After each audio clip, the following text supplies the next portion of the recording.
నమస్కారం. Welcome to RTV health. నేను సహస్ర. సాధారణంగా ఫిబ్రవరి నెల అంటే చలికాలం ముగుస్తున్న నెల. సో, ఈ నెలలో ఎక్కువగా దోమల బెడద ఉండదులే. వర్షాకాలమే దోమల బెడద ఉంటుందని వర్షాకాలంలో తీసుకోవాల్సిన జాగ్రత్తలేవి గూడా ఈ నెలలో ఎక్కువగా తీసుకోరు. కానీ ఎక్కువ ప్రమాదం జరిగేది ఈ నెల నుంచే అని డాక్టర్లయితే చెప్తున్నారు. మరి ఫిబ్రవరి నెల దోమల ఎక్కువ ప్రమాదానికి గురవ్వడానికి ఎందుకు అంత ప్రాధాన్యం ఉన్నదనే విషయాల మీద, అలాగే ప్రజా ఆరోగ్య అవగాహన కల్పించడానికి మేము ఈరోజు ఈ కార్యక్రమం చేపడుతున్నాం. మరి దీని మీద అవగాహన కల్పించడానికి ప్రస్తుతం మనతో పాటు ఉన్నారు ప్రముఖ జనరల్ మెడిసిన్ అలాగే infectious disease specialist doctor Srinivas గారు, కిమ్స్ హాస్పిటల్, గచ్చిబౌలి. డాక్టర్ గారిని అడిగి ఈ విషయాలు తెలుసుకుందాం. నమస్తే డాక్టర్. నమస్తే. సార్, దోమలు ఎక్కువగా ఉండడం వల్ల మామూలుగా ప్రభుత్వం ఏం చేస్తుందంటే ఆ కాలనీ వైజ్‌గా దోమల మందు కొట్టడం ఇదంతా చేస్తూ ఉంటుంది. సో, ఈ దోమ మందు కొట్టడం వల్ల ఆహ్, దోమలకే కాదు మనకేమన్నా సైడ్ ఎఫెక్ట్స్ లేకపోతే పిల్లల్లో ఏమన్నా ఆహ్, వాంతులు గానీ లేకపోతే అర్జీర్ణ అట్లా ఏమైనా అవుతాయా?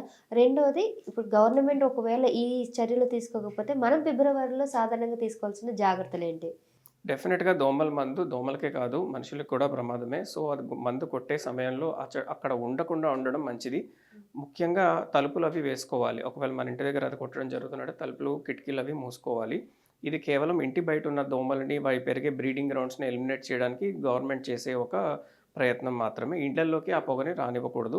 ఓహ్! ఇళ్ళలో రానీయకూడదది. రానీయకూడదు. ఇళ్ళలోకొస్తే ఇప్పుడు లంగ్ డిసీజెస్ అయ్యి ఉన్న వాళ్ళకి, ఆస్తమా లాంటివి ఉన్న వాళ్ళకి ఉబ్బసం అది పెరిగి మళ్ళీ ఆస్తమా డబుల్ అయ్యే ఛాన్సెస్ అయ్యి ఉంటాయి. ఓహ్! చాలామంది అంటే నేను చిన్నప్పటి నుంచి చూస్తుంటే దోమల మందు కొడుతుర్రు కదా అనేసి కావాలని ఇంట్లో తలుపులన్నీ తీసి ఇంట్లో దోమలు కూడా చచ్చిపోతాయి అని తలుపులు మరీ బారుగా తెరుచుకొని ఉన్న చాలామంది మహిళలున్నారు ఈ రోజుల్లో. అలా చేయకపోవడమే మంచిది. ఒకవేళ ఇంట్లో ఎవరైనా పేషెంట్స్ ఉంటే వృద్ధులున్నా, ఈళ్ళకి ఇన్ఫెక్షన్స్ ఉన్న వ్యాధులు ఇతర వ్యాధులున్న పేషెంట్స్ ఎవరైనా ఉన్నా వాళ్ళకి కొంచెం ప్రమాదం అయ్యే ప్రమాదం ఉంటుంది.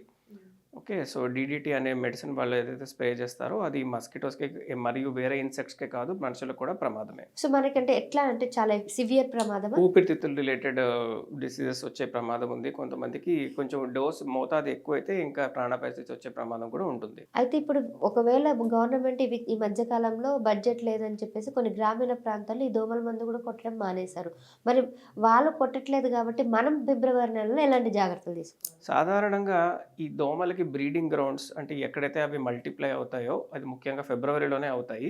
ఈ బ్రీడింగ్ గ్రౌండ్స్ ఎక్కడ అంటే ఇంటి చుట్టుపక్కల ఉన్న పరిసరాల్లో మనం వదిలేసిన బకెట్లు, మగ్గులు, కొబ్బరి చిప్పలు లాంటివి లేకపోతే టైర్లు లాంటివి ఎక్కడైతే నీరు నిల్వ ఉండే ఛాన్స్ ఉందో అక్కడ ఈ మస్కిటోస్ మల్టిప్లై అయ్యే ఛాన్సెస్ ఎక్కువ ఉంది. కాబట్టి ఈ ఏరియాస్ పరిసరాల ప్రదేశాలని ఐడెంటిఫై చేసి ఇంటిలో కూడా, ఇంటి బయటే కాదు, ఇంటిలో ఉన్న నిల్వ ఉన్న నీరు ఏదైతే ఉంటుందో అవన్నీ కూడా వారానికి ఒకసారి మార్చుకోవడము, వారానికి ఒకసారి మన పరిసరాలని క్లీన్ చేసుకొని డ్రై డే కింద పాటించి చుట్టుపక్కల ఉన్న వాటర్ అనేది ఎక్కడ నిల్వ లేకుండా ఒక రోజంతా వాటర్ ఎక్కడ నిల్వ లేకుండా చూసుకుంటే ఈ బ్రీడింగ్‌ని మనం అరికట్టిన వాళ్ళం అవుతాము.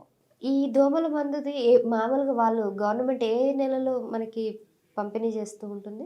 మందు పంపిణీ అనేది కాదు. వాళ్ళు ఇప్పుడు పీరియాడికల్‌గా అంటే వారానికి ఒకసారి గానీ, వారానికి 2 సార్లు గానీ ఏదైతే స్ప్రే చేస్తారో అది అవుట్‌డోర్‌లోనే స్ప్రే చేస్తారు. అంటే చుట్టుపక్కల మొక్కల్లో కింద వాటర్‌లో బ్రీడింగ్ ఉన్నవి చాలా వరకు మొక్కల్లో, చెట్లలో అక్కడే ఆకులకి అతుక్కునుంటాయి.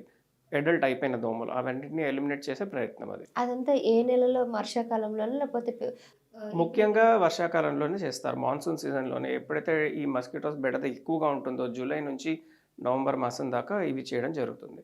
రైట్, చూసారు కదా డాక్టర్ శ్రీనివాస్ గారు. అసలు ఎలాంటి జాగ్రత్తలు తీసుకోవాలి, దాని నివారణ, తర్వాత ఫిబ్రవరి నెలలో మనం ఇంట్లో చిన్న చిన్న చిట్కాలు పాటించడం వల్ల దీని నుంచి దోమల బెడద నుంచి దోమల బారిన పడకుండా, మలేరియా రాకుండా మనం చాలా జాగ్రత్తగా ఉండొచ్చు అని చెప్తున్నారు. మరి దీని మీద మీకు ఎటువంటి సందేహాలున్నా కామెంట్ చేయండి. మరొక వీడియోలో ఆ సందేహాలన్నీ కూడా క్లారిఫై చేస్తూ ఇంకో వీడియో చేస్తాం డాక్టర్తో. మళ్ళీ కలుద్దాం. చూస్తూనే ఉండండి ఆర్టీవీ హెల్త్. నమస్కారం.